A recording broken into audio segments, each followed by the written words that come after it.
بسم اللہ الرحمن الرحیم۔ نہ زبان میں سکت ہوتی اور نہ ہاتھوں کو جنبش، تاکہ جو کہا ہے وہ نہ کہتا اور جو کیا ہے وہ نہ کرتا۔ پروردگار تو ان ظالموں سے ہمارا حق دلا دے اور ان ستمگروں سے ہمارے بدلے چکا دے۔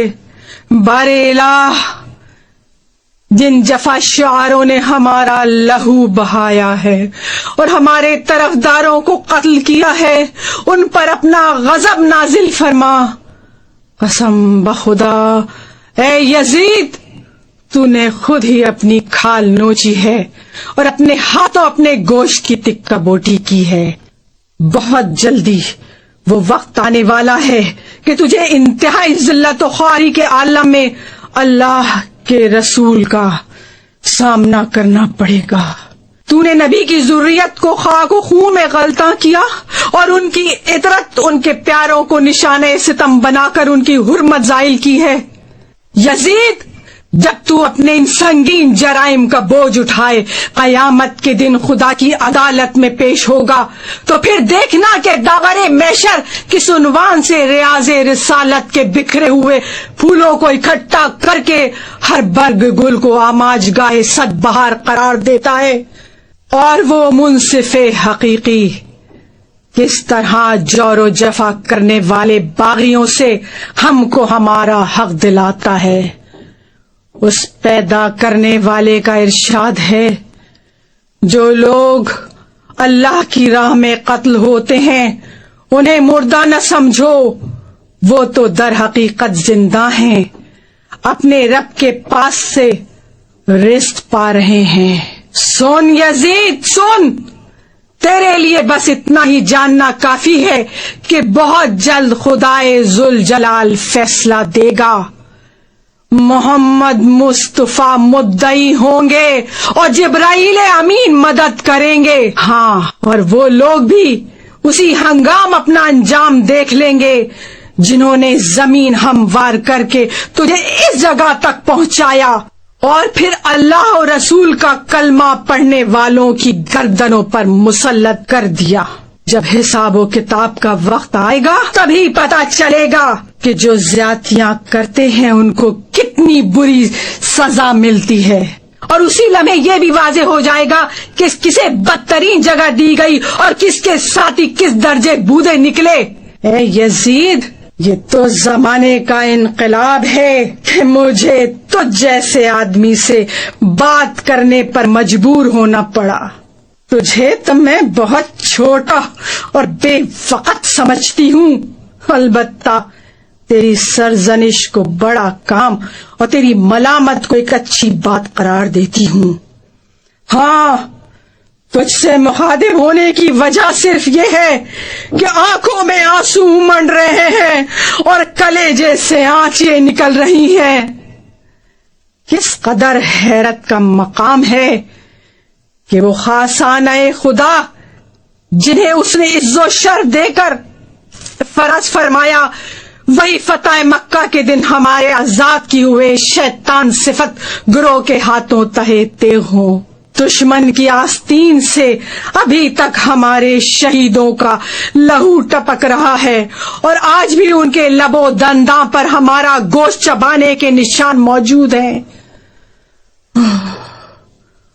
ان کشتگان رہے تسلیم کے پاک و پاکیزہ اجسام دامن صحرا میں بے گور و کفن پڑے ہیں۔ اے یزید، اگر آج ہمیں جنگی قیدی بنا کر تو سمجھ رہا ہے کہ کچھ حاصل کر لیا تو یاد رکھ کل تجھے اس کے مقابلے میں سخت نقصان اٹھانا پڑے گا، اور یہ بات نہ بھولنا کہ تو نے اپنے اعمال کی صورت میں جو بھیجے گئے بس وہی پائے گا۔ نیز رب العالمین اپنے بندوں پر کبھی ظلم نہیں کرتا۔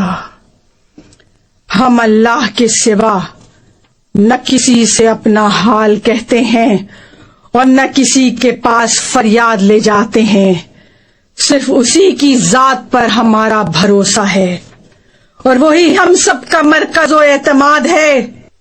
اے یزید، تیرے پاس مکر و فریب کا جتنا ذخیرہ ہے اسے جی کھول کر کام میں لے آ، ہر طرح کی صحیح کوشش میں بھی کوئی دقیقہ نہ اٹھا رکھنا. اپنی سیاسی جد و جہد کو مزید تیز کر دے, اور ہاں, ساری حسرتیں نکال لے, تمام آرزویں پوری کر لے. مگر اس کے باوجود تو نہ تو ہماری شہرت کو کم کر سکتا ہے اور نہ ہی اس موقف میں ہے کہ ہمیں جو مقبولیت حاصل ہے اسے متاثر کر سکے. پھر یہ بھی تیرے بس میں نہیں ہے کہ ہماری فکر کو پھیلنے اور ہمارے پیغام کو نشر ہونے سے روک دے. نیز تو ہماری مقصد کی گہرائی تک پہنچنے اور غرض و غائب کی گہرائی کو سمجھنے سے بھی قاصر ہے. یزید, تیری فکر غلط ہے, تیری رائے خام ہے, تیری زندگی کے محض چند دن باقی رہ گئے ہیں, تیری بساط الٹنے والی ہے, اور بہت جلد تیرے ساتھیوں کا شیرازہ بھی بکھرنے والا ہے. اس کے علاوہ وہ دن قریب ہے جب منادی آواز دے گا, ہاتف غیبی کہے گا کہ ظالموں پر خدا کی لعنت, اور حمد و سپاس اللہ کے لیے جو تمام جہانوں کا پروردگار ہے, وہ رب الارباب جس نے ہمارے پیشرو بزرگوں کو انجام کار خیر و سعادت کے خزانے عامرہ سے افتخار بخشا اور ہماری آخری شخصیتوں کو شہادت و رحمت کی نعمت عظمیٰ سے سرفراز فرمایا. ارحم الراحمین, ہمارے شہداء کے ثواب کو کمال آگی, ان کے اجر کو فراواں اور ان کے وارثوں اور جانشینوں کو اپنے حسن کرم سے بہرہ مند فرمائے. یقیناً وہ بڑا مشفق اور حد درجہ مہربان ہے. ہمارے لیے اللہ کافی ہے اور وہی بہترین کارساز ہے.